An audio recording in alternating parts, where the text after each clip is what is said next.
Hello दोस्तों, एक बार फिर से आपके अपने यूट्यूब चैनल डीएलएड नॉलेज में स्वागत है। हम इस वीडियो में डीएलएड तृतीय सेमेस्टर के विज्ञान के कुछ इंपॉर्टेंट क्वेश्चन लेकर आए हुए हैं। चलिए चलते हैं पहले क्वेश्चन की तरफ। हमारा पहला क्वेश्चन है कि अनुदैर्ध्य तरंग में माध्यम के कण उत्पन्न करते हैं। तो इसका जो सही जवाब हो जाएगा वह तरंग गति के दिशा के समांतर, तरंग गति की दिशा के समांतर। चलिए आगे बढ़ते हैं। अनुप्रस्थ तरंगों में माध्यम के कण उत्पन्न करते हैं। इसका भी सही जवाब जो हो जाएगा वह तरंग गति दिशा के लंबवत हो जाएगा। ठीक है, याद रखिएगा। आगे बढ़ते हैं। पानी में पत्थर डालने पर पानी की सतह पर उत्पन्न तरंगें होती हैं, कैसी होती हैं?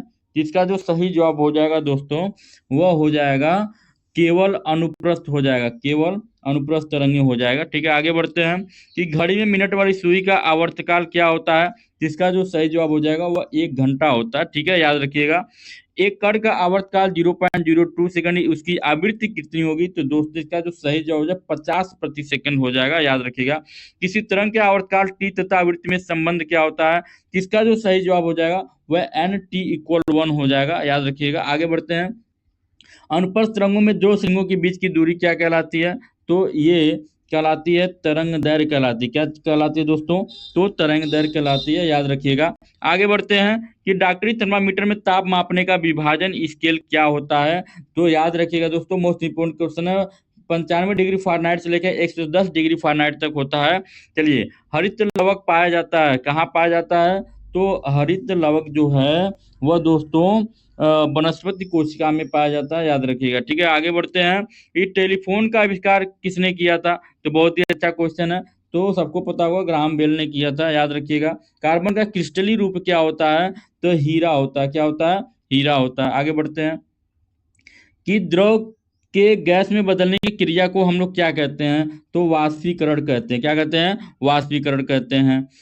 चना मटर की जड़ों की गांठों में पाए जाने वाले जीवाणु को क्या नाम? तो राइजोबियम नाम है। याद रखिएगा। ठीक है, आगे बढ़ते हैं। बर्फ का गलनांक कितना होता है? तो सबको पता होना चाहिए, 0 डिग्री सेल्सियस होता है। आगे बढ़ते हैं। उष्मा का संचरण कितनी विधि द्वारा होता है? तो उष्मा का संचरण 3 विधियों द्वारा होता है। याद रखिएगा। आगे बढ़ते हैं। उष्मा के सुचालक हैं जिसमें उष्मा प्रवाहित हो जाती है, तो लोहा में भी होगा, एल्युमिनियम में भी होगा, तांबा में भी होगा, इसलिए सभी हो जाएगा इसका सही जवाब।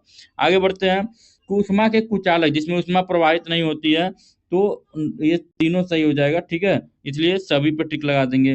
प्रकाश का सबसे महत्वपूर्ण स्रोत क्या होता है? तो इसका जो सूर्य हो जाएगा, सही ऑप्शन क्या हो जाएगा? सूर्य हो जाएगा। आगे बढ़ते हैं। प्रकाश के प्राकृतिक स्रोत क्या है? तो प्रकाश के प्राकृतिक स्रोत जो है वह सभी हो जाएंगे, सूर्य, तारे, जुगनू, ये सभी से प्रकाश मिलता है, इसलिए सभी पर टिक लगा देंगे। दीप्त वस्तुएं नहीं है, दीप्त वस्तुएं नहीं है, तो दर्पण इसमें दीप्त वस्तुएं नहीं है। याद रखिएगा। वे वस्तुएं जो स्वयं प्रकाश उत्पन्न करती हैं क्या कहलाती हैं? तो इसका जो सही जो दीप्त वस्तुएं, आपको पता होगा दीप्त अदीप्त।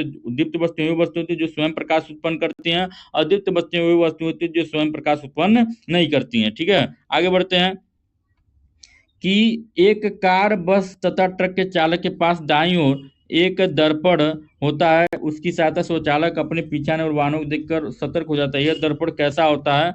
जिसका जो सही जवाब हो जाए वह उत्तल दर्पण होता है। याद रखिएगा। ठीक है, आगे बढ़ते हैं। कंपन करने वाली वस्तु द्वारा एक कंपन में लगा समय क्या कहलाता है? तो आवर्तकाल कहलाता है। ठीक है, क्या कहलाता है? आवर्तकाल कहलाता है। दाढ़ी बनाने में जिस दर्पण का प्रयोग होता है वह दर्पण क्या कहलाता है दोस्तों? तो अवतल दर्पण होता है। याद रखिएगा। ये इंपॉर्टेंट क्वेश्चन है। आज का क्वेश्चन यही समाप्त होता है। मिलते हैं अगले वीडियो में, तब तक के लिए नमस्कार।